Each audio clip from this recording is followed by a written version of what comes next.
Chut. Oh, un film. Dans cet épisode, je vais vous parler de Requiem for a Dream, film sorti en 2000 réalisé par Darren Aronofsky avec Jared Leto et Jennifer Connelly. Ah, c'est un film sur la musique classique? Non, c'est un film qui parle de drogue.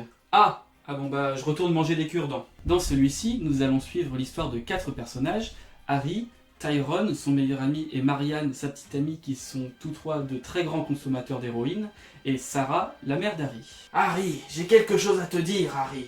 Oui? Tu es un drogué, Harry. Harry et Marianne sont vraiment fous amoureux, tellement qu'ils veulent monter eux-mêmes leur propre affaire de couture. Mais pour cela, ils ont besoin d'argent, et Harry propose à son meilleur ami de dealer leur propre héroïne pour se faire de l'argent, mais ils vont tomber très vite dans la consommation vraiment excessive. Consommer sa propre marchandise, c'est vraiment pas professionnel. Pendant ce temps, Sarah, la mère d'Harry, vient de gagner un jeu télé.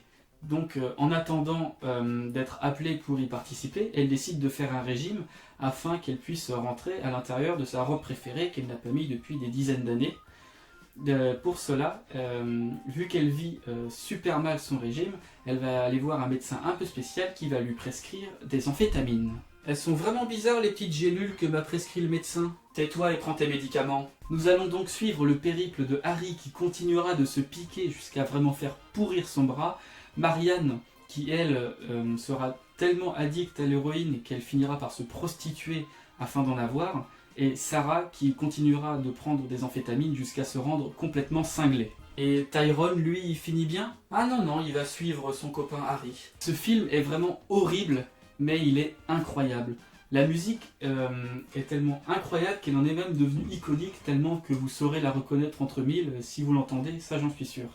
C'est vraiment à regarder dans de très bonnes conditions, parce que la peur, ce n'est pas juste des screamers qui vont venir vers vous, ce sera vraiment psychologique. Donc si vous le regardez dans des bonnes conditions, je suis sûr que ça peut être une très grande expérience de cinéma. Je vous le déconseille cependant pour la Saint-Valentin, ou pour toute autre occasion où vous souhaitez passer une bonne soirée. Donc pour résumer, Requiem for a Dream est un film excellent qui, j'en suis sûr, saura marquer vos esprits.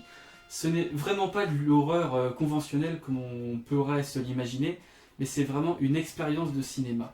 Et j'en suis sûr que ça saura vous marquer vous aussi. Comme moi, ça continue de me le faire aujourd'hui. Je vous vends un traumatisme, je suis sympa quand même. Bref, regardez-le et vive le cinéma.